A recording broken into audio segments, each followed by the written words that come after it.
안녕하세요. 구남식 목사입니다. 오늘 전해드릴 본문 말씀은 마태복음 6장 9절에서 13절입니다. 그러므로 너희는 이렇게 기도하라. 하늘에 계신 우리 아버지여, 이름이 거룩히 여김을 받으시오며 나라가 임하옵시며 뜻이 하늘에서 이루어진 것 같이 땅에서도 이루어지이다. 오늘 우리에게 일용할 양식을 주시옵고 우리가 우리에게 죄 지은 자를 사하여 준 것 같이 우리 죄를 사하여 주옵시고 우리를 시험에 들게 하지 마시옵고 다만 악에서 구하시옵소서. 나라와 권세와 영광이 아버지께 영원히 있사옵나이다. 아멘. 인터넷 한글 야후에서요, 이름에 얽힌 에피소드를 쳤더니 재밌는 글이 떠올랐습니다. 서울 유명 커피숍에서 맞선 보는 두 젊은 남녀의 얘기입니다. 저 철이라 그럽니다. 어머, 이름이 외자시네요. 성은 뭐예요? 예, 전입니다. 전철입니다. 그럼 댁은? 예, 전 호선이에요. 성은 이고요. 이호선이라 그럽니다. 이 말이 끝나자 두 사람은 약속이나 한 듯 깔깔대고 웃습니다. 전철과 이호선, 이 두 청춘 남녀는 첫 만남부터 천생연분이었는지 부모님이 이름을 잘 지어주신 덕택에 지금 결혼해서 행복하게 잘 살고 있답니다. 성경에서 제일 많이 나오는 이름이 있어요. 그게 여호와라는 이름이에요. 모두 7020번이나 나옵니다. 그 다음에 많은 단어가 하나님이란 말인데 이건 모두 4068번. 그 다음에 예수라는 단어인데 이건 모두 1331번 나옵니다. 그리고 네 번째가 사랑이란 단어예요. 357번이나 나옵니다. 시편 8편 1절에 보면 여호와 우리 주여, 주의 이름이 온 땅에 어찌 그리 아름다운지요 노래합니다. 왜 이토록 여호와라는 이름이 그토록 아름다울까요? 여호와의 본질이 사랑이기 때문입니다. 이 사랑의 하나님을 부르기만 하면 그 사랑을 느낄 수가 있는 거예요. 주기도문은 하늘에 계신 우리 아버지여 하는 부른말과 6개의 기도의 제목이 차례로 나열되어 있고 대개 나라와 권세와 영광이 아버지께 영원히 있기를 바라는 송영으로 구성되어 있습니다. 6개의 기도의 제목을 분석해 보면 처음 3가지는 하나님께 아뢰는 간구이고 나머지 3가지는 우리의 필요를 구하는 것들이에요.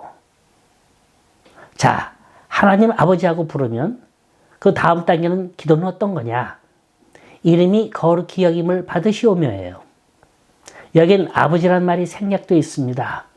아버지 이름이 거룩히 여김을 받으시오며 아버지 나라가 임하옵시며 아버지의 뜻이 하늘에서 이룬 것 같이 땅에서도 이루어지이다. 이 3가지 기도문에서 다 아버지가 생략되어 있어요. 오늘은 이 3가지 단어를 갖고 분석해 보고자 하는데 이름, 거룩히 여김 받으시오며 원어로는 하기야세 토토 오노마스, 영어로는 Hallowed be thy name입니다. 우리가 누군가에게 당신 아버지 이름이 뭐요? 라고 물은다면 아마 제대로 가정교육 받은 사람이라면 예, 제 아버지 함자는 언덕구의 용용자에 구름 운자를 씁니다. 그러면 아, 이 사람 부모 밑에서 제대로 배웠구나. 그럽니다. 지난 시간에 우린 아버지란 말도 함부로 써서는 안 된다 그랬죠? 심지어 예수님께서도 죄인의 신분으로 십자가에 달리셨을 때 외치셨던 한마디는 나의 하나님, 나의 하나님이라 그랬습니다. 왜냐? 그 이름이 너무나 거룩한 이름이기 때문에. 그런데 우린 그 이름을 너무나 쉽게 너무나 막 불러요. 분명히 십계명엔 하나님의 이름을 망령되이 일컫지 말라고 했는데 우린 너무 쉽게 아버지 하나님을 시도 때도 없이 연발합니다. 오 마이 갓, 오 지저스. 많이 듣던 이름이죠? 구약시대의 이스라엘 백성들은 함부로 아버지 혹은 하나님이란 말을 입술에 올리지도 못했어요. 그들은 이 단어를 발음하기 위해서 목욕을 했고 그리고 오랜 세월을 기다리기도 했답니다.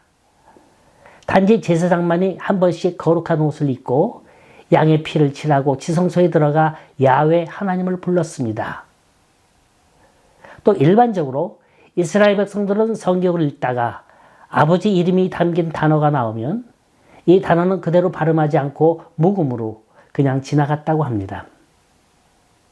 하나님의 이름이 얼마나 놀라운 이름이냐 하면 시편 기자 다윗은 노래하기를 8편 9절에 여호와 우리 주여 주의 이름이 온 땅에 어찌 그리 아름다운지요. 하나님의 이름, 이것은 하나님의 명예와 영광을 말하는 겁니다. 주님이 가르쳐 주신 이름엔 두 가지 의미가 있습니다. 첫째, 존재론적 의미가 있어요. 사람의 이름이 그 사람의 인격과 신분을 대표하듯 하나님의 이름은 하나님의 모든 속성을 대표하는 거예요. 우리가 어떤 사람의 이름을 부를 때 그 사람의 인간됨됨이, 취미, 성격, 기질을 생각하는 것처럼 우리는 하나님의 이름을 부르며 하나님의 모든 걸 생각합니다. 과연 하나님은 어떤 분이냐? 이분은 말로 표현하기엔 너무 거룩한 분, 전혀 알려져 있지 않은 분, 크기도 부피도 면적도 없는 초월적인 분, 시간과 공간을 초월하신 분, 우리가 생각하거나 상상할 수 있는 모든 걸 초월하신 분, 그러면서도 언제나 우리 가까이 계셔서 우리 음성을 듣고 응답하시는 분, 이렇게 존재론적으로 표현할 수 있겠고, 두 번째, 이 이름은 하나님의 활동을 의미하고 있어요. 시편 20편 1절에 환난 날에 여호와께서 내게 응답하시고 야곱의 하나님의 이름이 너를 높이 드시며 라고 했죠. 즉 하나님의 이름이 나와 무관한 게 아니라 내가 하나님의 이름을 부르는 순간 그 하나님은 나와 관계하십니다. 나를 높이시며 내 생활 속에 들어와 날 주장하시고 간섭하시고 역사하시는 분이라는 거예요. 구약에선 하나님에 관한 이름이 여러 가지 호칭으로 표현되고 있습니다. 그 중에서 가장 많이 사용되는 이름이 엘로힘이라는 이름이에요. 엘로힘은 전능하신 하나님, 능력이 많으신 하나님, 그런 뜻이에요. 창세기 43장 14절에 보면 전능하신 하나님께서 그 사람 앞에서 너희에게 은혜를 베푸사 그 사람으로 너희 다른 형제와 벤야민을 돌려보내게 하시기를 원하노라. 내가 자식을 잃게 되면 이르리로다. 여기서 전능하신 하나님이라는 말이 나오죠. 이게 엘로힘이에요. 야곱의 아들들이 애굽의 식량을 구하러 갔다가 요셉을 만나죠. 요셉은 그 형들을 알지만 형들은 요셉이 그 나라의 총리인 줄은 꿈에도 생각지 못하고 있었어요. 요셉은 아버지도 보고 싶고 동생 벤야민도 보고 싶고 해서 꾀를 냅니다. 그래서 시므온을 애굽에 잡아놓고 동생 벤야민을 데려오면 식량도 주고 시므온도 풀어주겠다는 거예요. 자, 야곱이 이 소식을 들으니 얼마나 기가 막히겠어요. 식량 구하러 간 아들이 한 사람은 애굽에 잡혀있고 또 가장 애지중지한 막내 아들 벤야민마저도 데려가지 않으면 안 되는 아주 극한 상황에 이르렀습니다. 이때 넷째 아들 유다가 아버지를 설득하잖아요. 제가 제 몸을 담보로 할 테니 보내달라고, 믿어달라고. 그래야 시므온을 구출할 수 있고 식량도 구할 수 있을 거라고. 그래서 하는 수 없이 벤야민을 포함한 아들들이 다시 애굽으로 가게 되는 상황입니다.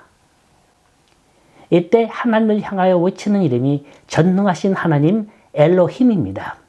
나는 이제 하나님만 믿습니다. 하나님께서 다 알아서 해주십시오. 이 아들들이 무사히 돌아가게 하는 것도 다 하나님 뜻에 달려 있습니다. 자, 엘로힘이라는 뜻이 뭐라고요? 전능하신 하나님. 또 그 다음에 많이 사용하는 하나님에 대한 호칭이 여호와예요. 원어 성경에서는 야훼라 그랬죠? 이 여호와라는 이름에도 몇 가지 의미가 있는데 첫째, 하나님은 영원하신 분이다. 그런 뜻이 있어요. 우리가 여호와라는 이름을 부르는 순간 우리는 시간에서 영원으로 돌아가는 거예요. 여호와여, 우리의 과거와 현재와 미래를 주관하시는 분이시여. 이걸 하나로 묶어놓은 말이 여호와예요. 둘째, 여호와라는 말 속에는 자존하시는 분이라는 뜻이 있어요. 나는 스스로 있는 자로다. 어디서 이런 말이 나오죠? 모세가 호렙산에서 부름을 받았을 때 불타는 가시떨기 나무 사이에서 흘러나오는 음성이 나는 스스로 있는 자로다. I am that I am이에요. 나는 모든 원인 중에 원인이며 그 원인을 존재하시는 스스로 존재하신 하나님, 이 호칭이 여호와 야훼예요. 셋째, 여호와라는 단어는 사랑과 더불어 약속하시며 그 약속을 이루시며 우리 삶과 함께 역사하시는 분, 이런 뜻이 있어요. 여호와께서 하시는 일을 기능별로 살펴보면 예를 들면 이런 거예요. 군대에는 인사과, 작전과, 군수과, 통신과, 정보과 이렇게 기능별로 여러 분류로 나뉘듯이 여호와께서 하시는 일에 따라 부르는 명칭도 달라집니다. 자, 우리가 찬양 예배 때 자주 부르는 찬송입니다. 주님 나를 예비하시니 여호와 뭡니까? 여호와 이레. 주님 내게 승리 주시니 여호와 니시. 주님 나를 치료하시니 여호와 라파. 주님 내게 평화 주시니 여호와 샬롬.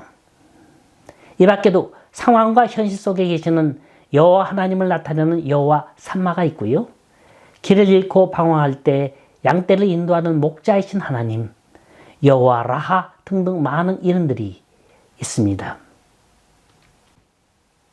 이렇게 여호와는 나를 붙드시고 인도하시고 간섭하시고 역사하시는 구체적인 삶의 하나님이라는 거예요.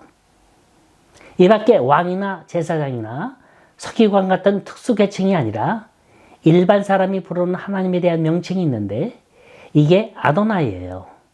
아도나이란 주인이란 뜻이에요. 주인이신 하나님, 내 삶의 주인이시며 역사의 주인이시며 내 모든 일을 주관하시는 나의 주인 되신 하나님, 이걸 우린 두 글자로 줄여서 주님이라 부릅니다. 자, 이제 이름이 지닌 의미를 아실 거예요. 엘로힘, 전능하신 하나님, 여호와, 스스로 존재하시는 영원하신 하나님, 아도나이, 주인 되신 하나님. 그 다음 단어가 거룩히 여긴다는 말입니다. 원어로는 하기오스라 그래요. 파스칼은 이 하기오스에 대해서 말하기를 하나님의 이름을 거룩하게 한다는 건 하나님을 하나님으로서 대접한다는 걸 의미한다 그랬습니다. 이게 왜 그렇게 중요한 거냐? 우선 모세가 출애굽을 했을 때 반석을 친 일을 생각해 보세요. 우선 그 동기예요. 이스라엘 백성이 출애굽을 해서 수많은 기적을 맛봤습니다. 매일같이 하늘의 만나와 메추라기로 배를 불렸고 낮엔 구름기둥, 밤엔 불기둥으로 인도하셨습니다. 그런데 제일 고칠 수 없는 게 노예 근성이었어요. 그동안 애굽에서 종살이하는 동안 자신도 모르게 배어 있었던 노예 근성이 힘들고 고달플 때마다 불쑥불쑥 튀어나왔습니다. 도무지 만족하지 못하는 거예요. 먹을 것 없다 해서 만나를 내려주고 고기가 먹고 싶다 해서 메추라기를 날라다 주고 목이 마르다 해서 물을 줬건만 툭하면 불평, 불만, 원망을 내세우는 거예요. 도무지 모세가 어떻게 그런 소리를 듣고 살았을까? 참 그 인내심도 대단하다. 그런데 민수기 20장 8절에 결정적인 순간이 나오죠. 지팡이를 가지고 내 형 아론과 함께 회중을 모으고 그들의 목전에서 너희는 반석에게 명하여 물을 내게 하라. 내가 그 반석으로 물을 내게 하여 회중과 그들의 짐승에게 마시올지니라. 자, 여기서 주목해야 할 부분이 너희는 반석에게 명하여 물을 내게 하라예요. 여기 보면 지팡이로 내리치라는 말이 하나도 없어요. 그저 말씀으로 명하기만 하면 그 다음에 어떻게 한다고요? 내가 그 반석으로 물을 내게 하여. 하나님께서 물을 내게 하신다는 겁니다. 그런데 모세는 어떻게 했습니까? 반석으로 가서 말로 명령하지 않고 지팡이를 가지고 마치 자기의 능력을 과시하듯이 반석을 2번 내리쳤죠. 그러면서 하는 말이 내가 너희에게 물을 주랴? 모세, 자기가 하겠다는 겁니다. 아무리 화가 나도 그렇지, 아무리 이스라엘 백성이 말을 안 듣고 불평불만해도 그렇지. 이건 하나님의 영역을 침범하는 일이었어요. 아무리 위대한 종이라 할지라도 하나님을 하나님 되게 하지 못했기 때문에 하나님의 거룩함을 나타내는 일에 실패했기 때문에 그 결과가 어떻게 됩니까? 민수기 20장 12절에 나와요. 여호와께서 아론에게 이르시되 너희가 나를 믿지 아니하고 이스라엘 자손의 목전에 나의 거룩함을 나타내지 아니한 고로 너희는 이 총회를 내가 그들에게 준 땅으로 인도하여 드리지 못하리라 하시니라. 결국 모세는 가나안을 눈앞에 두고도 들어가지 못했습니다. 그 이유가 뭐라고요? 이름이 거룩함을 나타내지 아니한 거로. 또 이것과 대조되는 것 가운데 욥기를 볼까요? 욥은 하루아침에 갑자기 재산과 가족을 잃는 끔찍한 비극을 당합니다. 또한 자신의 몸에도 악창이 나서 괴로워하고 있을 때 아내는 욥에게 하나님을 욕하고 죽으라고까지 말했어요. 자, 이때 욥이 한 말을 볼까요? 욥기 1장 21절에 내가 모태에서 적신으로 나온즉 또한 적신으로 돌아가올지라 주신 자도 여호와시요 취하신 자도 여호와이시오니 여호와의 이름이 찬송을 받을지니이다 라고 대답합니다. 욥이 동방의 의인이라 칭함을 받을 수 있었던 건 먼저 그의 나라와 그 의의를 구했기 때문이에요. 하나님을 하나님으로서 대접해드리고 하나님을 찬송하고 영광 돌렸기 때문에 상상치 못한 축복을 받을 수 있었던 겁니다. 그래서 하늘에 계신 아버지여 이름이 거룩히 여김을 받으시오며 모든 기도의 시작이 바로 이 거룩이에요. 하나님을 나타내는 거예요. 하나님을 찬양하고 하나님께 영광을 돌리는 거예요. 그리고 마지막 단어가 받으시오며 하기야세터 토 수동태예요. 기도란 우리 자신을 위해 뭔가를 얻기 위해서가 아니라 하나님께 뭔가를 드리기 위한 것이 되어야 합니다.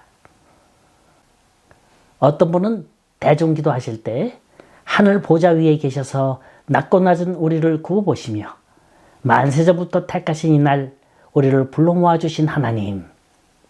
아주 거창해요. 길어요. 주기도문을 보세요. 45초면 끝나는 기도예요. 이 속에 모든 게 다 들어있습니다. 가장 완벽한 기도라 그랬죠? 따라서 주님께서 가르쳐주신 기도대로 살을 붙이고 뼈를 붙이면 우리의 기도가 되는 거예요. 기도란 하나님이 원하시는 골자가 들어가야 돼요. 하나님께서 듣고자 원하시고 받고자 원하시는 그 기도를 드리라는 겁니다. 제가 오늘 감자 부친 기도를 소개해 드릴게요. 따라 하십시다. 감자 부친 기도. 들어보신 분 있을 거예요. 이 기도는 감자를 붙이면서 기도하는 게 아니에요. 이게 약자로 이루어진 거거든요. 요즘엔 뭔가 톡톡 튀게 하기 위해서 이름에도 액센트를 줍니다. 예를 들어서 서울 영주동에 모자이크 교회가 있어요. 이건 미술에서 쓰는 그런 모자이크가 아니고요. 모이고 자랑하고 이끌어주고 크는 교회 앞에 약자를 따서 이름한 겁니다.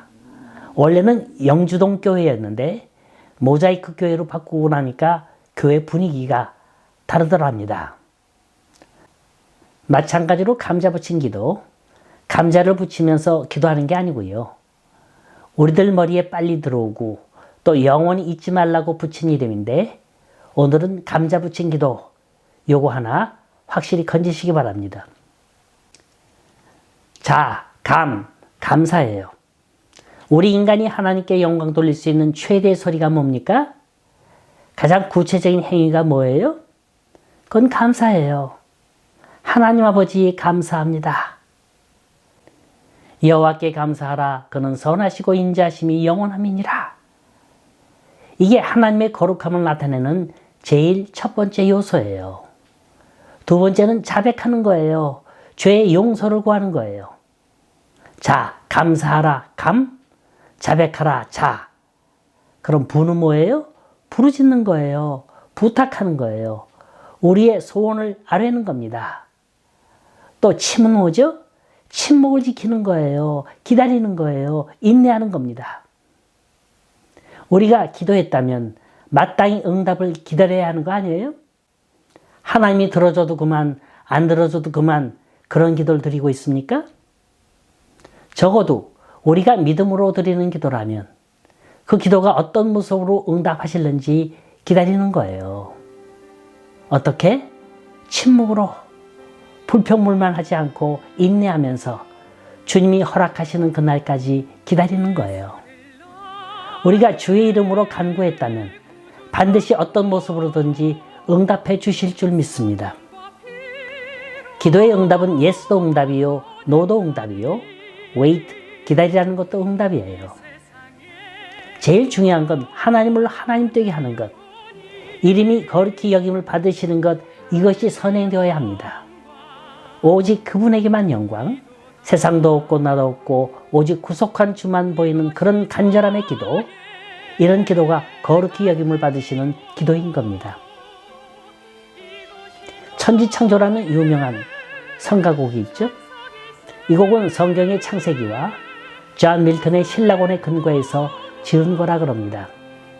이 곡을 지은 작곡가가 하이든인데 이 곡이 처음 발표되던 날 정작 하이든은 몸이 아파서 주의봉을 잡지 못했습니다. 그냥 무대 뒤에서 지켜봐야 했어요. 첫 연주가 발표되고 끝나는 순간 수많은 관중이 지휘자에게 기립박수를 보냅니다.